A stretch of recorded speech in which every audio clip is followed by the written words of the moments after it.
Blood pooled beneath Samuel Zachary's boots as he stood over the lifeless body of the man who had ambushed him outside the saloon in Redemption Creek. The year was 1875, and the Wyoming Territory had taken everything from him: his wife, his child, his faith in humanity. Now it had given him one more dead man to add to his conscience. "Didn't leave me much choice, friend," Samuel muttered, holstering his Colt. The metal was still warm against his hip as he knelt to search the body. Nothing but a few coins, a wanted poster with Samuel's likeness, and a letter from someone named Barnaby offering good money to whoever brought in the notorious gunslinger known as Stoneheart Sam. Samuel pocketed the coins and burned the letter and poster with a match. No sense leaving evidence behind. The nickname had followed him for 3 years now, since the day he'd gunned down the last of the men who'd murdered his family. Folks said he had a heart of stone, or no heart at all. Most days, Samuel agreed with them. He mounted his dappled gray stallion, Phantom, and rode away from the corpse without looking back. The sun was setting over the mountains, painting the sky in hues of orange and purple. Once, he might have found it beautiful. Now it was just another day ending, another night beginning. Samuel had nowhere to be and no one waiting for him. He'd been drifting so long, he barely remembered what it felt like to have a home. 2 days of hard riding brought him to Willow Creek, a small settlement nestled in a valley where the mountains kiss the plains. There wasn't much a general store, a blacksmith, a small church, and a saloon that doubled as a hotel. But it was far from Redemption Creek and the bounty hunters who might come looking for him there. Samuel tied Phantom to the hitching post outside the saloon. The wooden sign hanging above the door read, "The Lucky Strike." He pushed through the swinging doors, the familiar smell of whiskey, smoke, and unwashed bodies greeting him like an old friend. The place was relatively quiet for a Thursday evening. A few men played cards at a table in the corner. A piano player half-heartedly tapped out a tune Samuel vaguely recognized. He made his way to the bar and nodded at the bartender, a heavy-set man with a mustache that seemed determined to escape his face. "Whiskey," Samuel said, placing a coin on the counter. "And information." The bartender poured the amber liquid into a glass. "Information costs more than whiskey." "Stranger." Samuel placed another coin beside the first. "Looking for work, temporary, something that pays and doesn't ask too many questions." The bartender pocketed both coins. "Ranch north of town's hiring hands for the cattle drive season. Owner's an Englishman, name of Wellington. Pays fair, works his men hard." He leaned in closer. "Word is his daughter just arrived from back east. Caused quite a stir among the local boys." Samuel knocked back the whiskey, feeling it burn a familiar path down his throat. "Not interested in stirs or daughters, just work." "Suit yourself," the bartender shrugged, "but Wellington's the best bet for quick work around these parts." Samuel nodded his thanks and paid for a room. He'd check out the ranch tomorrow. For now, he needed sleep and to put some distance between himself and the memory of the man he'd killed. The faces of the dead had a way of visiting him in dreams, and Samuel knew tonight would be no different. Morning came too soon, sunlight streaming through the thin curtains of his rented room. Samuel rose, washed his face in the basin, and inspected his reflection in the cracked mirror. Deep-set blue eyes stared back at him from a weathered face. His dark beard was flecked with premature gray, a testament to the hard years behind him. At 32, he looked closer to 40. He donned his worn leather vest over a faded blue shirt, strapped on his gun belt, and placed his wide-brimmed hat firmly on his head.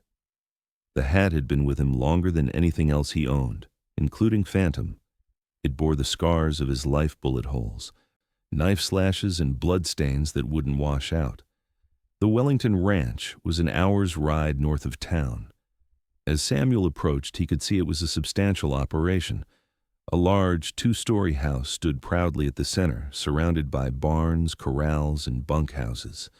Men moved purposefully around the property, and the lowing of cattle filled the air. Samuel dismounted at the main house, removing his hat as he approached the door. Before he could knock, it swung open to reveal a tall, distinguished man with salt and pepper hair and the bearing of someone used to giving orders. "Can I help you?" the man asked, his English accent unmistakable. "Name's Samuel Zachary. Heard you might be hiring for the drive." The man studied him for a moment, taking in the gun on his hip and the hard set of his jaw. "Henry Wellington," he offered, extending his hand. "We are indeed looking for experienced hands. Have you worked cattle before?" Samuel nodded, accepting the handshake. "Yes, sir. 5 years with the Bar M in Colorado, 2 with the Circle T in Texas. Any references?" "None that are still alive," Samuel replied honestly. Wellington raised an eyebrow, but didn't press the issue. "We leave for Cheyenne in 2 weeks. Pay is $40 for the month, plus room and board while you're here. Can you start today?" "I can." "Good. Find Foreman Jensen by the North Corral. He'll get you settled." Wellington turned to go back inside, then paused. "One more thing, Mr. Zachary. I don't tolerate troublemakers or men who can't hold their liquor. Keep your nose clean, and we'll get along fine." Samuel nodded. "Yes. Sir?" As Wellington disappeared back into the house, Samuel replaced his hat and turned toward the corrals. He hadn't gone 3 steps when the sound of hoofbeats made him look up. A chestnut mare thundered into the yard, ridden by a woman whose golden hair streamed behind her like a banner. She pulled the horse to a stop, sending dust swirling, and dismounted with the grace of someone who'd spent most of their life in the saddle. When she looked up and caught Samuel staring, she didn't lower her gaze as most women would. Instead, she met his eyes directly, with a confidence that took him by surprise. "Are you the new hand?" she asked, approaching him with long strides. She wore men's trousers beneath a split riding skirt, and her white blouse was dusty from the ride. "Yes, madam," Samuel replied, tipping his hat. "Samuel Zachary." "Lillian Wellington." She extended a gloved hand, which he took briefly. Her grip was firm and sure. "Father mentioned he was interviewing someone. You don't look like most of the cowboys who've come through." "How's that?" A smile played at the corners of her mouth. "They usually try to impress me. You look like you'd rather be anywhere else." Samuel didn't know how to respond to that. It had been so long since he'd had a real conversation with a woman that didn't involve the exchange of money or services. "North Corral?" he asked, changing the subject. She pointed. "That way.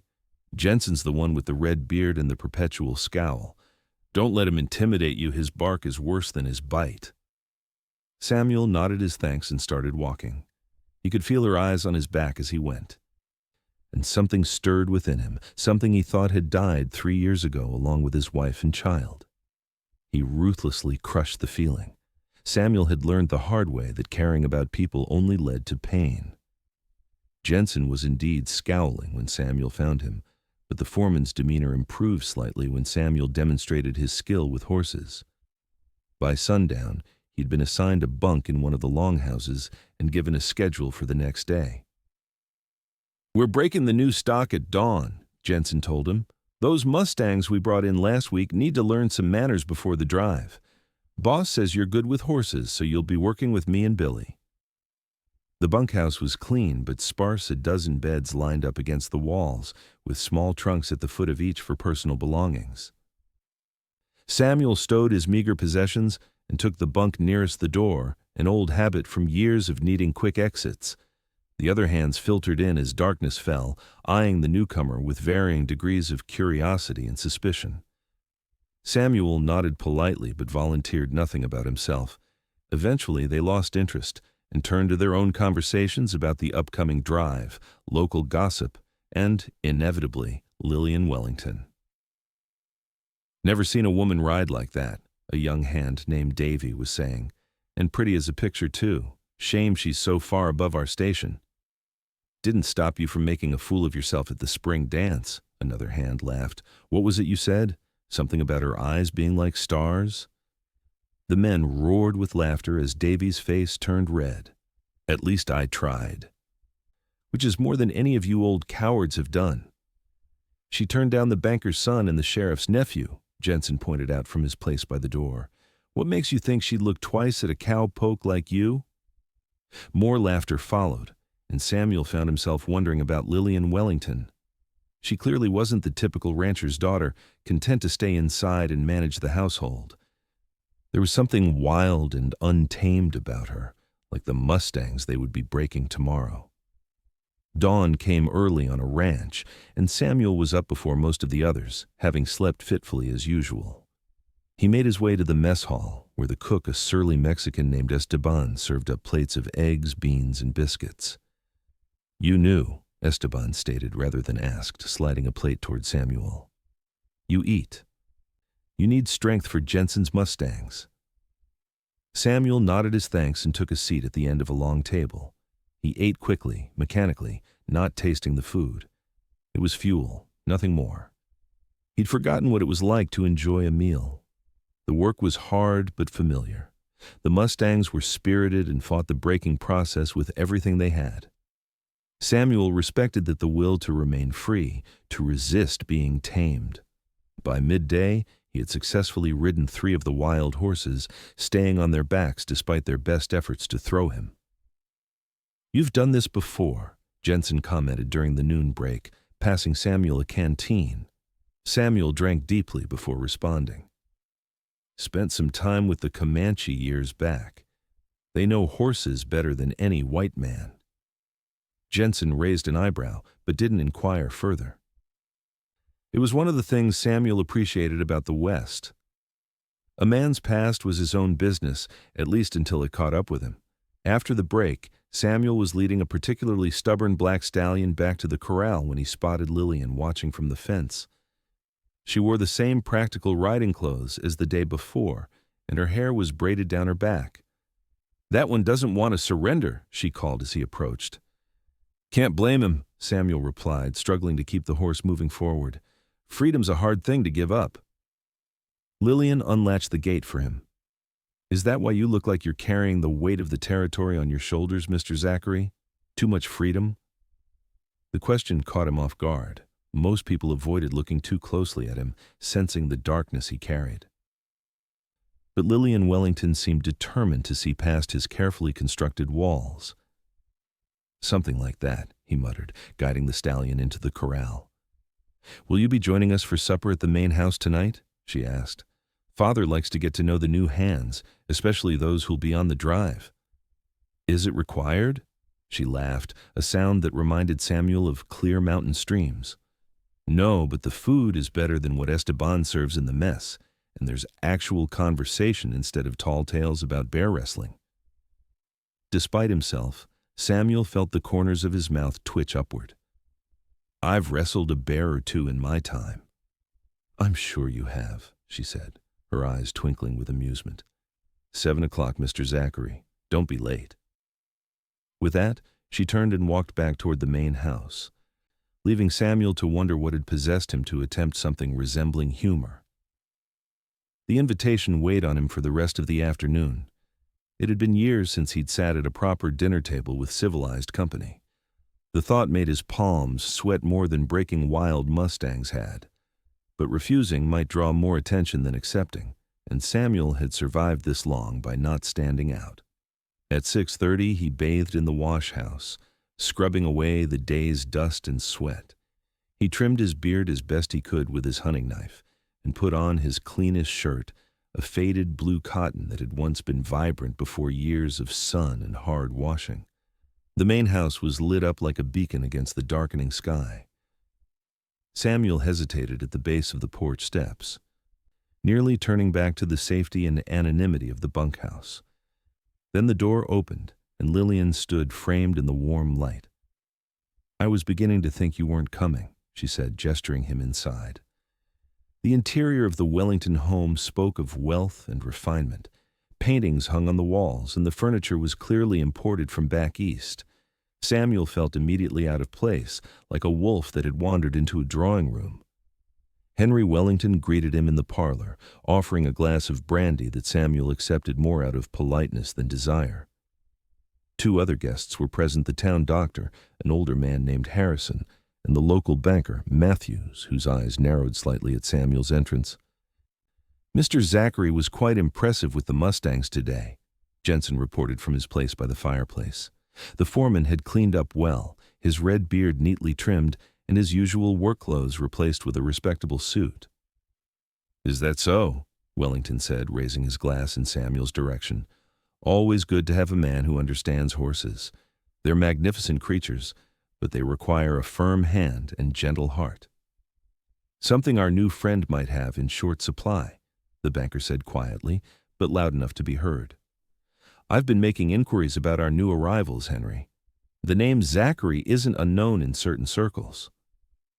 Samuel tensed, his hand instinctively moving toward his hip before he remembered he'd left his gun belt in the bunkhouse as a gesture of respect. "Now, Matthews," Wellington chided, "this isn't the time for your suspicions. Mr. Zachary is my employee and my guest." "It's your funeral," Matthews muttered, draining his glass. The tension in the room was broken by the arrival of the housekeeper, announcing that dinner was served. Samuel found himself seated directly across from Lillian at the large oak dining table. The food was indeed better than the mess hall fare: roast beef, potatoes, fresh bread, and vegetables from the kitchen garden. "So, Mr. Zachary," Dr. Harrison said as they ate, "what brings you to Willow Creek? We don't get many strangers this time of year."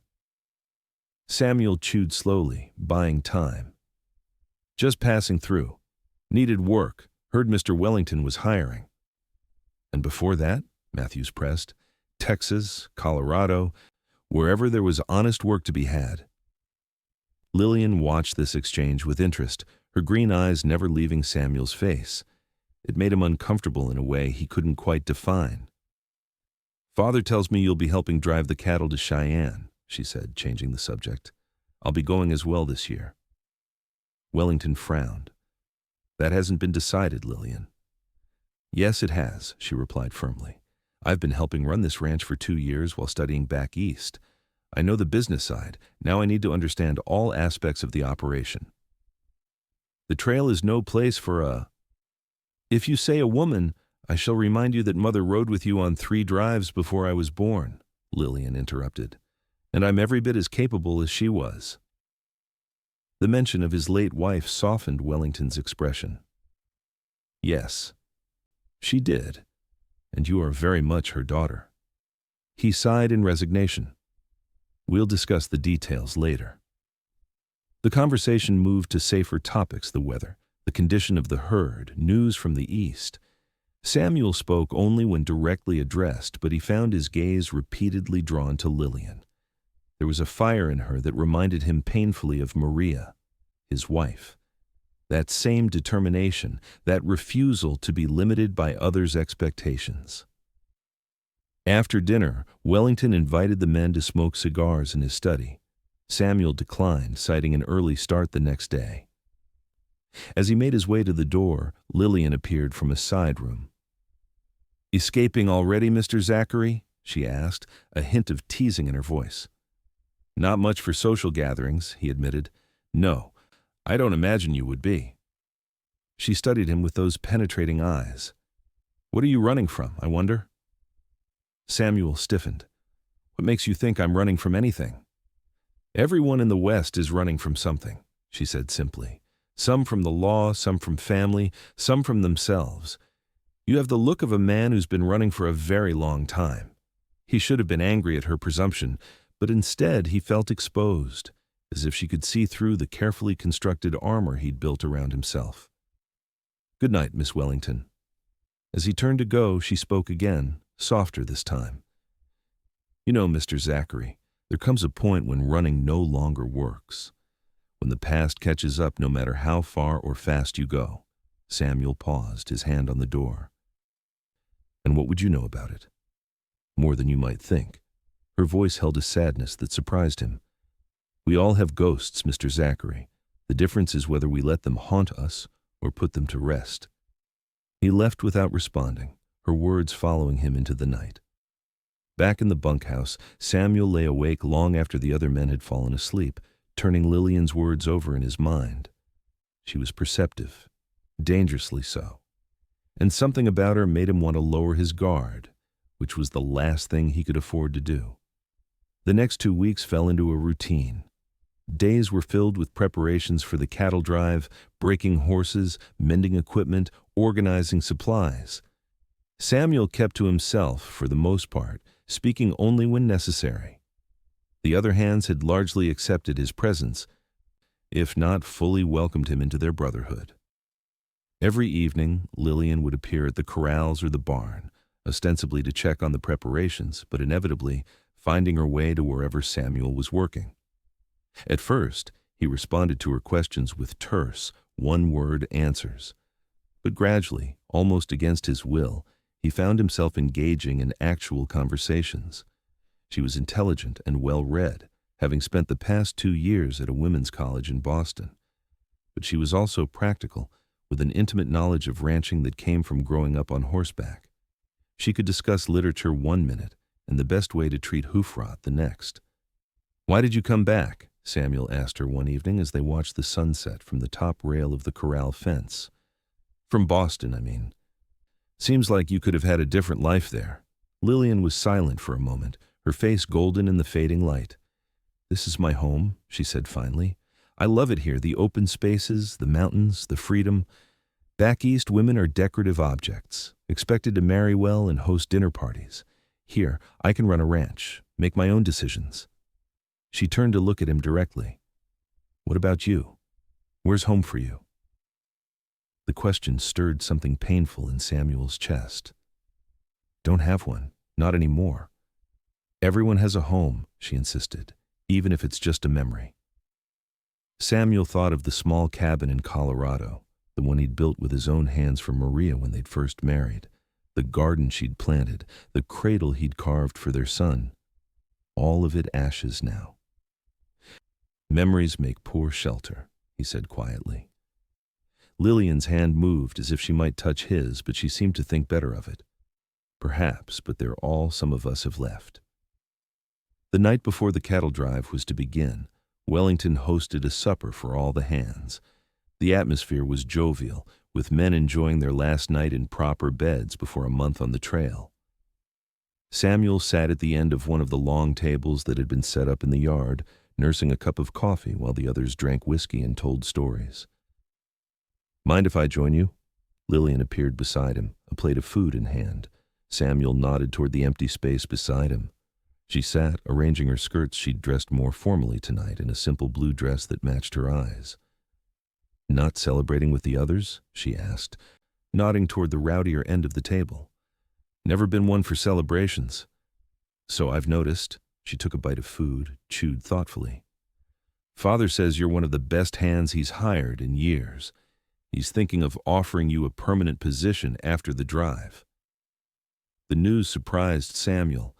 He'd planned to collect his pay in Cheyenne and move on, as he always did.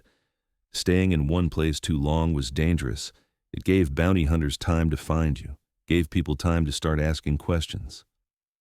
"That's generous of him," Samuel said noncommittally.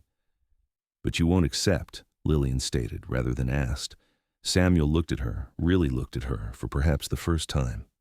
The setting sun caught in her hair, turning it to fire. Her eyes held a knowledge beyond her years, and her lips he quickly averted his gaze. "No, I won't." She nodded as if she'd expected this answer. "Because of whatever you're running from." Samuel set down his coffee cup with more force than he intended. "Miss Wellington, you ask a lot of questions for someone who barely knows me." "And you avoid a lot of questions for someone with nothing to hide," she countered. "I'm not blind, Mr. Zachary. I see the way you check every entrance when you enter a room, the way you never sit with your back to a door, the way your hand hovers near your gun when strangers approach." Samuel felt a chill run down his spine. She'd been watching him far more closely than he'd realized.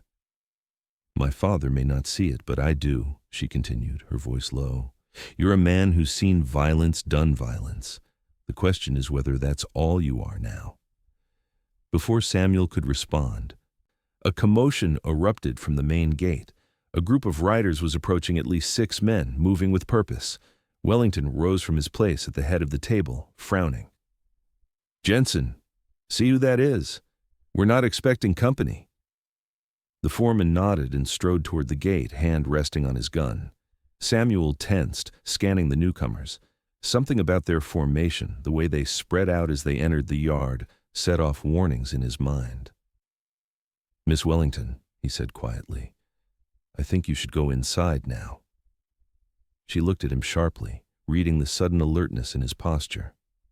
"What's wrong?" "Just a feeling, please." To his relief, she stood without further argument and made her way toward the house. Samuel rose as well, moving to position himself near Wellington, but with a clear line of sight to the approaching riders. The lead rider, a tall man with a scar running from his eye to his jaw, pulled his horse to a stop and surveyed the gathering. His gaze passed over the hands before settling on Samuel with a predatory gleam. "Evening, folks," the scarred man called out. "Sorry to interrupt your party. We're looking for someone who might be passing through these parts. Goes by the name of Stoneheart Sam." A cold weight settled in Samuel's stomach. He should have known his past would catch up to him eventually. It always did. Wellington stepped forward, his posture straight and dignified despite the tension in the air. "I don't know anyone by that name. This is private property, gentlemen. State your business or move along." The scarred man smiled, revealing a gold tooth. "Our business is with Sam Zachary, also known as Stoneheart Sam, wanted in 3 territories for murder. There's $500 on his head, dead or alive." His eyes fixed on Samuel. "And I believe we've found him." Jensen turned to look at Samuel, betrayal written across his features. The other hands had gone quiet, many reaching subtly for their weapons. "This true, Zachary?" Wellington demanded, his voice hard. Samuel didn't answer. His mind was racing, calculating odds, plotting escape routes. 6 against 1 weren't good odds, but he'd faced worse. The problem was the innocent bystanders, Wellington's men, caught in the crossfire of a fight that wasn't theirs. "It's nothing personal," the scarred man continued, his hand hovering near his gun. "Just business. Come quietly, and nobody else has to get hurt." "Like hell," Jensen growled, drawing his pistol. "You don't come onto Wellington property making threats." The situation was deteriorating rapidly. Samuel could see the bounty hunters spreading out, preparing for a fight. In moments, bullets would start flying, and people would die, good people who'd shown him kindness. "Hold!" Samuel called out, stepping forward with his hands raised. "Jensen, stand down! This is my fight, not yours!" Wellington looked at him with a mixture of anger and disappointment. "So it's true then? You're a wanted man?" "Yes," Samuel admitted, "but the charges are false.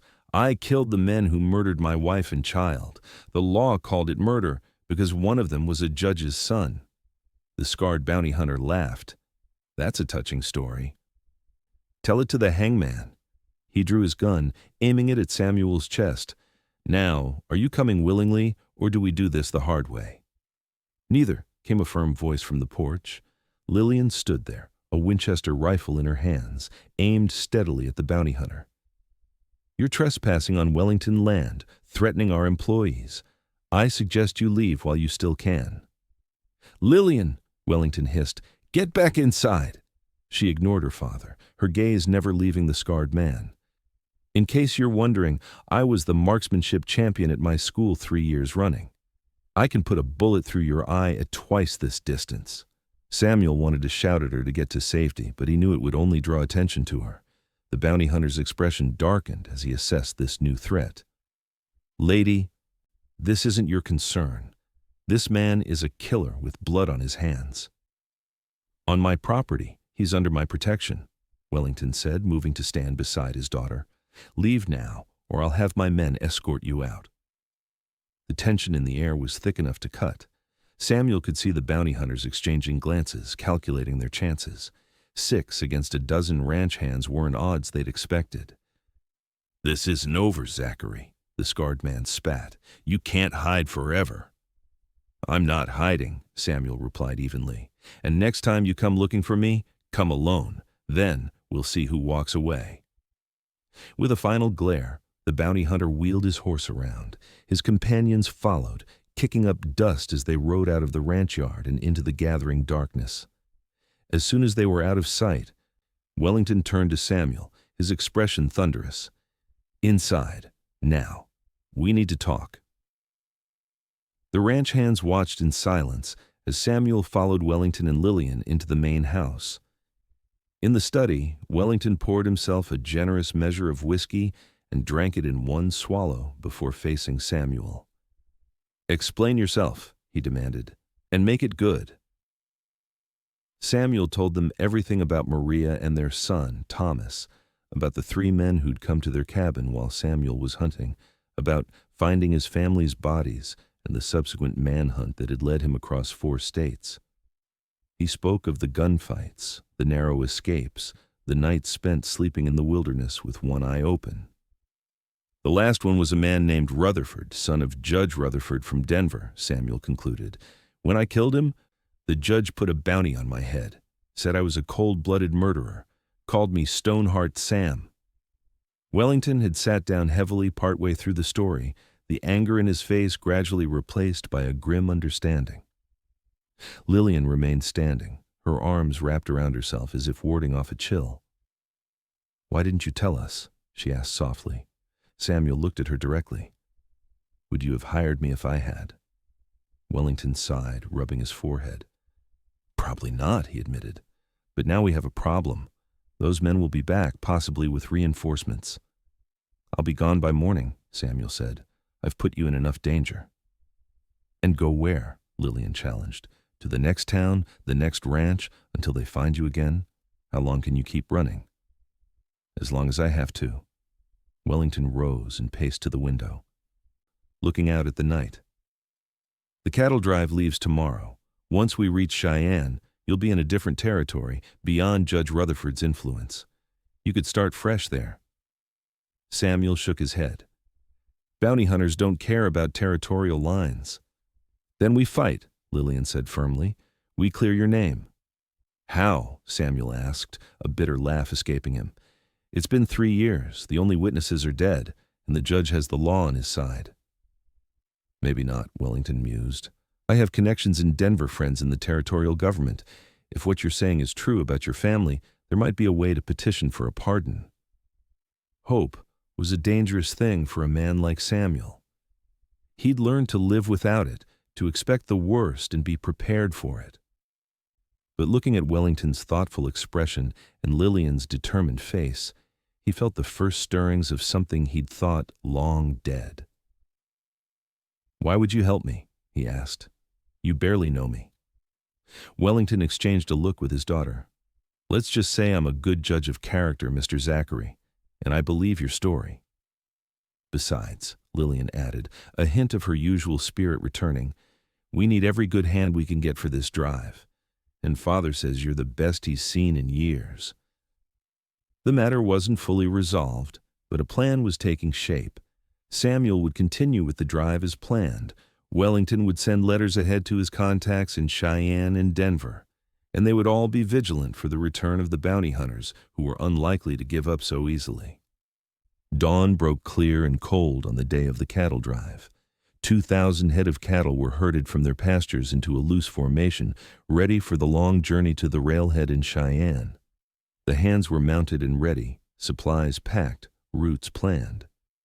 Samuel rode Phantom near the front of the herd, scanning the surrounding countryside for any sign of the bounty hunters.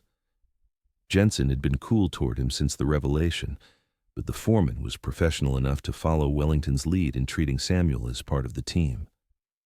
Lillian rode up beside him, dressed in practical riding clothes with her hair braided and tucked under a wide-brimmed hat. "Ready?" she asked, her breath visible in the morning chill. "Born ready," he replied, surprising himself with the lightness in his tone. She smiled, and something warmed in Samuel's chest that had nothing to do with the rising sun. Then Wellington gave the signal, and the drive began. The first few days on the trail passed uneventfully. The weather held, the cattle moved at a steady pace, and the hands settled into the rhythm of the drive. Samuel kept to himself during the day, focusing on the work, but in the evenings he found himself drawn to the campfire where Lillian sat with her father, discussing the day's progress. On the 4th night, as they made camp along a creek with good grazing for the cattle, Jensen approached Samuel as he was unsaddling Phantom. "Got a minute?" the foreman asked, his expression unreadable. Samuel nodded, bracing himself for confrontation. I owe you an apology, Jensen said, surprising him. I judged you harshly the other night. Should have heard your side before making up my mind. No need to apologize, Samuel replied. You were protecting your people. I'd have done the same. Jensen nodded, accepting this. Wellington told me your story. For what it's worth, I'd have done exactly what you did if someone hurt my family. He extended his hand. We're square? Samuel shook it, a small weight lifting from his shoulders. Square. Later, as Samuel sat by the fire, Lillian joined him, offering a cup of coffee. I saw you talking with Jensen, she said. Everything all right? Better than all right, Samuel admitted. He's a good man. Most of them are, she agreed, gesturing to the hands scattered around the camp. That's what Father always says, surround yourself with good people, and good things follow. They sat in comfortable silence for a while, watching the stars emerge in the vast Wyoming sky. Samuel couldn't remember the last time he'd felt so at peace. Tell me about her, Lillian said suddenly. Your wife. The request caught him off guard, stirring memories he usually kept buried. But something about the quiet night and Lillian's gentle presence made it easier to remember without the crushing pain that usually accompanied thoughts of Maria. She was fearless, Samuel began. Daughter of Mexican immigrants. Her family didn't approve of me at first, gringo cowboy with nothing to his name. But Maria never cared what anyone thought. She loved fiercely and lived fully. As he spoke, Samuel found the words coming more easily. He told Lillian about meeting Maria in a small Texas town, about their whirlwind courtship and the small wedding in her family's garden. About moving to Colorado to start fresh, building the cabin together, the birth of their son. Small details he'd thought forgotten emerged, the way Maria sang while she cooked, the precise shade of red in her favorite shawl, the sound of her laughter. She sounds wonderful, Lillian said when he finally fell silent. And your son? Thomas. He was only 2. Samuel swallowed hard. Had his mother's eyes and her spirit. Would have been 5 now. Lillian's hand found his in the darkness. I'm so sorry, Samuel. It was the first time she had used his given name, and something about it, combined with the simple comfort of her touch, broke something loose inside him. A single tear escaped before he could stop it, quickly brushed away. It was a long time ago, he said roughly. Not so long, she countered gently. And some wounds never fully heal. We just learn to carry them better. Samuel looked at her then, really looked at her, and saw her understanding in her eyes. You speak from experience. She nodded, gazing into the fire. My mother died when I was 15. Influenza. One day she was fine. The next she was burning with fever. And a week later she was gone. Her voice remained steady, but Samuel could hear the old pain underneath. Father sent me east partly to get an education, but also because everything here reminded him of her. And you came back anyway. This is home, she said simply. Running away doesn't solve anything. The pain follows. Samuel knew she was right. He'd been running for 3 years, and the ghosts of Maria and Thomas had traveled with him every step of the way. But sitting here with Lillian, speaking of them openly for the first time in years, he felt something shift within him, as if a burden he'd carried so long, he'd forgotten its weight had lightened just a little. They fell silent again, but it was a different kind of silence, comfortable, shared. When Lillian finally rose to return to her tent, she squeezed his hand once more before letting go. Good night, Samuel. Good night, Lillian. The next day, trouble found them. They were moving the herd through a narrow valley when one of the scouts rode back at a gallop. Riders coming, he called. 6 of them, moving fast. Samuel's hand went to his gun. It could be innocent travelers, but his instincts told him otherwise. Wellington rode up beside him, rifle ready. Could be anyone, the rancher said, but his tone suggested he didn't believe it. Could be, Samuel agreed. But I doubt it, Wellington nodded grimly. Jensen, get the men ready. If it's those bounty hunters, I want a show of force. The hands spread out, forming a protective line between the approaching riders and the herd. Lillian positioned herself beside her father, ignoring his attempts to send her to safety among the chuck wagons. The riders appeared at the mouth of the valley, the same 6 men from the ranch, led by the scarred bounty hunter. They slowed when they saw the welcoming committee, but didn't stop their approach. "That's far enough," Wellington called when they were within earshot. "This is still Wellington business you're interfering with." The scarred man reined in his horse. "No need for trouble, Mr. Wellington. We just want Zachary. The rest of you can go on your way." "And I told you before," Wellington replied firmly. "He works for me. You have no authority here." "We have this," the bounty hunter said, producing a piece of paper. "Arrest warrant for Samuel Zachary, signed by Judge Rutherford himself." Samuel tensed. A legitimate warrant changed things. Wellington might be willing to stand against bounty hunters, but defying a legal document was different. "May I see that?" Wellington asked, extending his hand. The scarred man hesitated, then urged his horse forward and handed over the paper. Wellington examined it carefully, then passed it to Samuel without a word. The warrant looked official enough, with the territorial seal and the judge's signature. But as Samuel read the details, he noticed something odd. "This warrant is for the murder of James Rutherford in Denver, Colorado Territory," he said slowly. "But Rutherford died in Bitter Creek, Wyoming Territory." Wellington's eyebrows rose. "Is that so? Then this warrant has no jurisdiction here, and it's factually incorrect." The bounty hunter's face darkened. "Technicalities. The man's dead, and Zachary killed him." "In self-defense," Samuel countered, finding his voice. "After Rutherford and his friends murdered my family." "Prove it," sneered the bounty hunter. "That's exactly what we intend to do," Lillian spoke up. "In a proper court, with evidence and witnesses, not at the end of a gun in the middle of nowhere." The standoff continued, tension crackling in the air. Samuel could see the bounty hunters' hands hovering near their weapons. And the Wellington hands were equally ready. One wrong move would turn the valley into a bloodbath. "This doesn't have to end in violence," Wellington said calmly. "You've been misled by Judge Rutherford. Return to Denver, and when we arrive in Cheyenne, we'll present our evidence to the territorial governor." The scarred man laughed harshly. "And let you disappear with our bounty? I don't think so."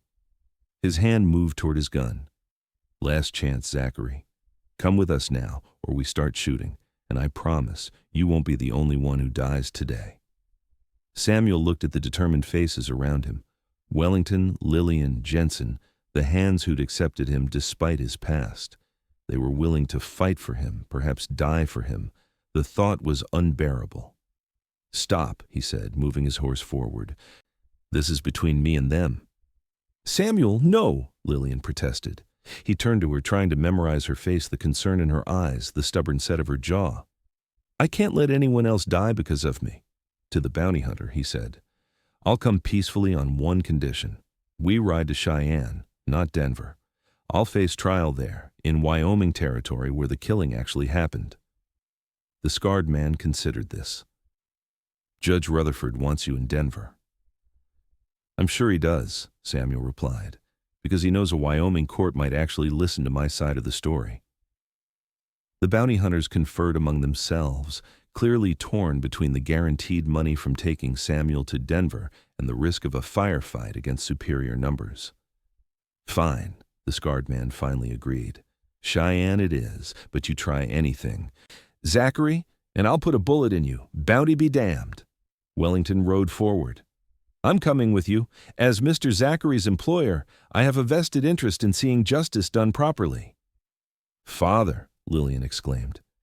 "Jensen will see the herd to Cheyenne," Wellington continued, ignoring his daughter's protest.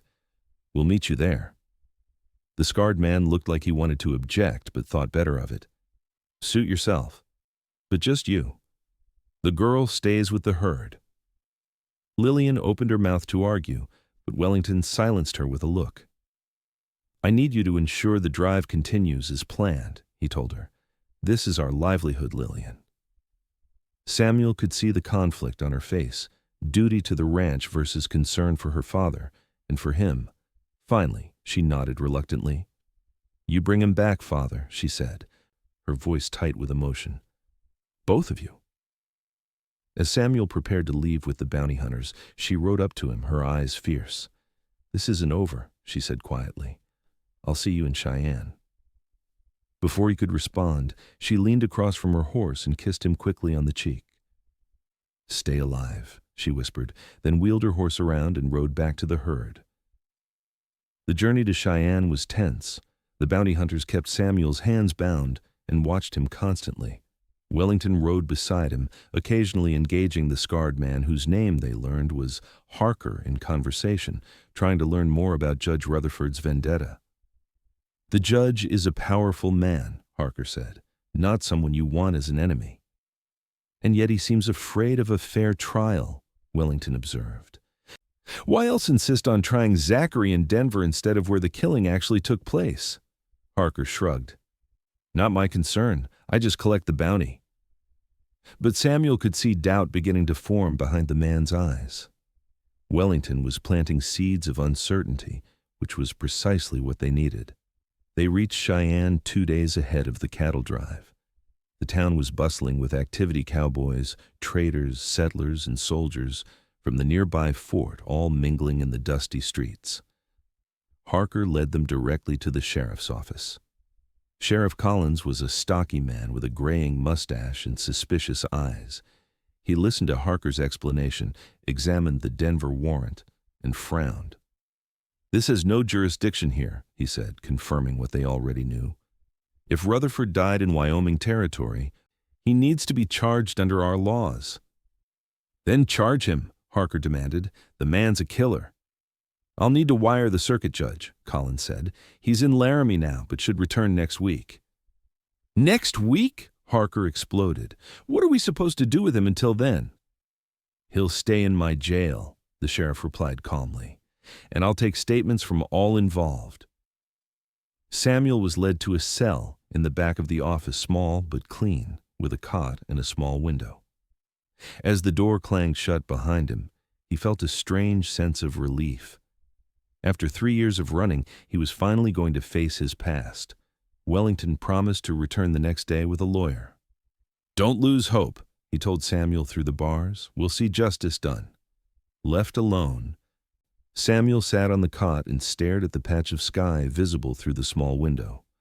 For the first time in years, he allowed himself to think about the future, a future where he wasn't running, wasn't looking over his shoulder, a future where perhaps he could build something lasting again. And in every version of that future, Lillian Wellington's face appeared, challenging him, believing in him, looking at him like he was more than the sum of his mistakes and tragedies. The cattle drive arrived in Cheyenne 4 days later. From his cell window, Samuel could see the commotion as the herd was guided to the stockyards. Wellington visited daily, bringing news of his efforts to secure a fair hearing and of the successful completion of the drive. Lillian did admirably, he reported with obvious pride. "The buyers were impressed with her knowledge of the business. We got top dollar for the herd." "When can I see her?" Samuel asked before he could stop himself. Wellington's eyes twinkled. "She'll be by tomorrow. She's been quite insistent about it, but I wanted to get the cattle sold first." True to his word, Lillian appeared at the jail the following morning. Sheriff Collins, who had warmed considerably to Samuel over the past few days, allowed them to speak privately in his office while he stepped outside for a smoke. "You look terrible," Lillian said by way of greeting, though her smile took the sting from the words. "Prison life doesn't agree with me," Samuel replied, finding himself smiling back. She sat across from him at the sheriff's desk, her hands clasped tightly in her lap. "Father says the circuit judge will be here in 3 days. He's bringing a lawyer from Laramie who specializes in self-defense cases. Your father has been very generous. Both of you have." Samuel hesitated, then reached across to cover her hands with his. "I don't know how to thank you." Lillian turned her hands to grasp his. "You can thank me by believing this will work out. The sheriff has sent telegrams to Bitter Creek, asking for witnesses to corroborate your story about Rutherford's death. And if they can't find any, it was 3 years ago, Lillian. People move on, forget. Then we keep fighting, she said firmly. Judge Rutherford isn't the only one with connections. Father has friends in the territorial government in Washington even. Her determination was infectious, and Samuel found himself nodding. All right. We keep fighting. They talked for an hour, about everything and nothing: the successful cattle sale, the ranch, books Lillian had read, places Samuel had seen in his travels. It felt normal, almost peaceful, despite the circumstances. When the sheriff returned to reclaim his office, Lillian stood to leave but paused at the door. I meant what I said before, Samuel. This isn't over, not by a long shot. The words carried him through the next 3 days, a promise to cling to in the long hours of confinement. And then, unexpectedly, everything changed. Sheriff Collins burst into the jail area early on the 3rd morning, keys jangling in his hand. Zachary, get up, you have visitors. Samuel rose from his cot, confused. Wellington and Lillian weren't due until later, and the judge wasn't expected until afternoon. The sheriff unlocked the cell door. Come on, and brace yourself, this is going to turn your world upside down. In the sheriff's office stood Wellington and Lillian, but they weren't alone. With them was an older Mexican couple, the woman dabbing at her eyes with a handkerchief, the man standing straight and proud despite his obvious fatigue. Samuel, Lillian said, her voice trembling with excitement, this is Roberto and Elena Garcia. The names hit Samuel like a physical blow. Maria's parents? He whispered in disbelief. Elena Garcia let out a sob and rushed forward, embracing Samuel with surprising strength. Hijo, she cried, holding his face between her weathered hands. We thought you were dead too. The room spun around Samuel as Roberto joined his wife, clasping Samuel's shoulder with a firm grip. It is good to see you, son, he said in heavily accented English. We have been looking for you for a very long time. How? Samuel managed, looking from the Garcias to Wellington and Lillian. When you mentioned your wife was from a Mexican family, I had a hunch, Wellington explained. I wired my contacts in Texas, asking about families named Garcia with a daughter named Maria who had married an American. It took some time, but we found them in San Antonio. We received the telegram 3 weeks ago, Roberto continued. It said you were alive and in trouble. We came as fast as we could. Samuel sank into a chair, overwhelmed. I wrote to you after it happened. When I got no reply, I assumed... We never received any letter, Elena said, wiping her tears. After Maria and Thomas died, we heard nothing. The authorities told us all 3 of you were killed by bandits. Bandits? Samuel repeated. No, it was Rutherford and his friends. They came to our cabin.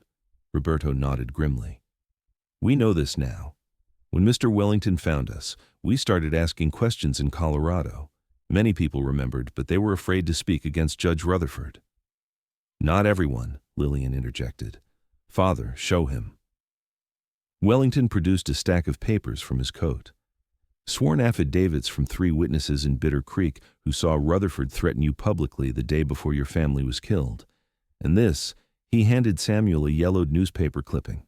It was from the Denver Post dated 3 years ago, reporting the tragic deaths of Maria and Thomas Zachary in a bandit attack and the heroic efforts of Judge Rutherford's son to apprehend the culprits.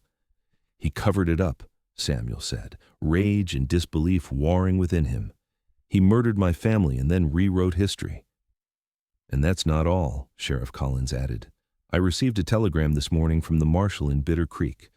They found the original report you filed after the murders buried in the archives, never processed.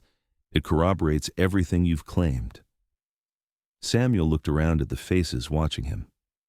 Wellington's satisfaction, Lillian's joy, the Garcia's mixture of grief and relief, the sheriff's professional pride.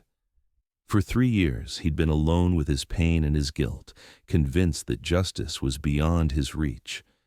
And now, in the span of a few weeks, these people had accomplished what he'd thought impossible. "What happens now?" he asked, his voice hoarse with emotion. "Now," said a new voice from the doorway, "we prepare to clear your name officially." A tall, distinguished man in a tailored suit stood there, carrying a leather briefcase. "Harold Montgomery," he introduced himself, extending his hand to Samuel. "Your attorney. And I must say, Mr. Zachary, you have some remarkably dedicated friends." The circuit judge arrived that afternoon, and after reviewing the evidence, agreed to hold a special hearing the following day. Judge Rutherford had been notified by telegram of the proceedings, but had not responded. The hearing itself was anticlimactic after all the build-up. In a packed courtroom, with the Garcias, Wellington, and Lillian seated prominently behind him, Samuel listened as Montgomery systematically presented the evidence of Rutherford's crimes and the subsequent cover-up. When it was over, the judge ruled that all charges against Samuel were dismissed, and furthermore, recommended a formal investigation into Judge Rutherford's actions. Samuel sat in stunned silence as the gavel fell, officially ending his 3-year nightmare. "It's over," Lillian whispered, squeezing his hand beneath the table. "You're free." Outside the courthouse, Harker approached Samuel awkwardly. "No hard feelings," the bounty hunter said, extending his hand. "I was just doing a job, didn't know the whole story." Samuel hesitated, then shook the offered hand. "We all do what we think is right with the information we have." Harker nodded. "For what it's worth, I'm glad it turned out this way.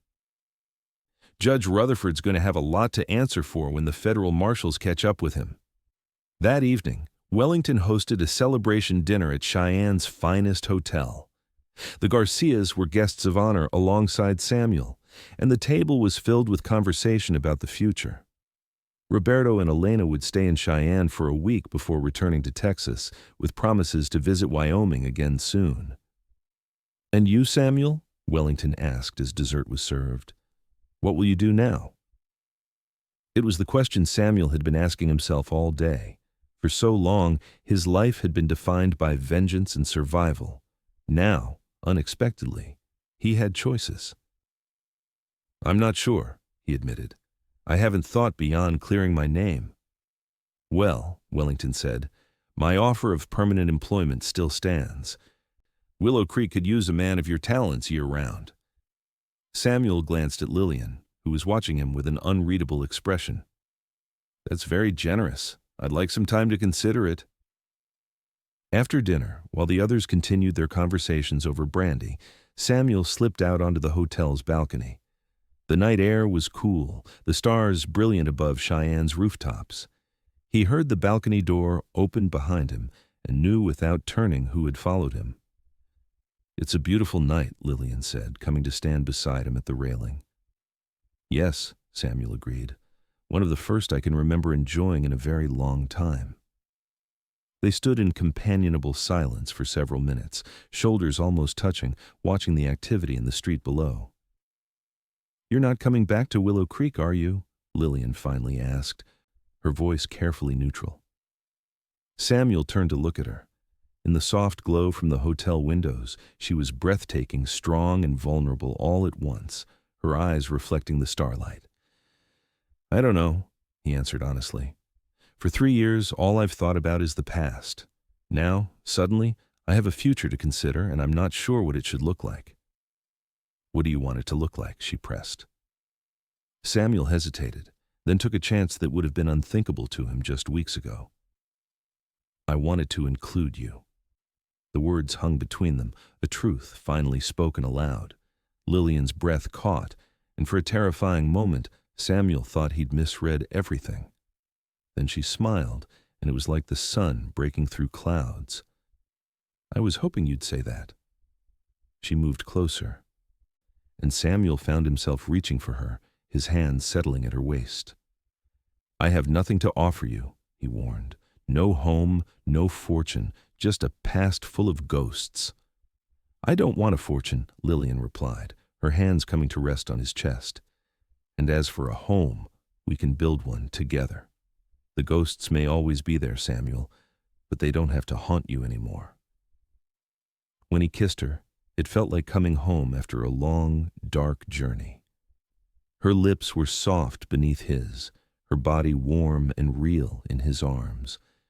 For the first time in 3 years, Samuel felt his heart beat with something other than vengeance or grief. It beat with hope, with possibility, with love. They returned to Willow Creek a week later, Samuel, the Wellingtons, and the remaining hands. The ranch looked different to Samuel now. Not just a temporary stopping place, but potentially something permanent. As they rode through the gates, he caught Lillian watching him, a small smile playing at her lips. "What?" he asked. "Just thinking about the first time I saw you, standing in this very yard," she replied. "You looked so closed off, like nothing and no one could touch you." "I was," he admitted. "Thought my heart was dead and buried in Colorado." She reached across the space between their horses to touch his hand. "And now?" Samuel intertwined his fingers with hers. "Now I know better. You looked at me like I still had something to give, something worth saving. And somehow you were right." In the months that followed, Samuel learned what it meant to build a life rather than simply survive from day to day. He worked alongside Wellington and Jensen, earning their respect and friendship. He wrote regularly to the Garcias, re-establishing the family connection he'd thought lost forever. And every day, he fell more deeply in love with Lillian, whose strength and compassion continued to heal the broken places within him. On a crisp autumn evening, with the first snow threatening in the gray sky, Samuel took Lillian to a ridge overlooking the ranch. He'd spent weeks preparing for this moment, saving his wages, riding into town when she thought he was checking the north pasture, asking Wellington's permission in a conversation that had been surprisingly easy. "It's beautiful up here," Lillian said, gazing out at the valley below. "You can see the whole ranch." "That's why I wanted to bring you," Samuel replied, his heart pounding harder than it had in any gunfight. "To see everything at once, past, present, and future." She turned to him, curious. "What do you mean?" Samuel took her hands in his. "Down there is the bunkhouse where I was staying when I thought I had nothing left to live for. There's the corral where you first spoke to me, where you started to change my mind. There's your father's house, where I began to believe I might have a place in this world again." Lillian's eyes glistened with unshed tears as she squeezed his hands. "Samuel. And here," he continued, "is where I want to build our home, if you'll have me." From his pocket he produced a small ring, a simple gold band with a modest diamond that had cost him nearly all his savings. "Lillian Wellington, I came to your ranch a dead man walking. You saw something in me I couldn't see in myself. You fought for me when I'd stopped fighting for myself, and somehow, against all odds, you loved me back to life." His voice broke slightly on the last words. "Will you marry me?" Tears spilled freely down Lillian's cheeks now, but her smile was radiant. "Yes," she whispered. "Yes, Samuel. 1,000 times yes." He slipped the ring onto her finger, then pulled her into his arms, kissing her with all the love and gratitude he couldn't put into words.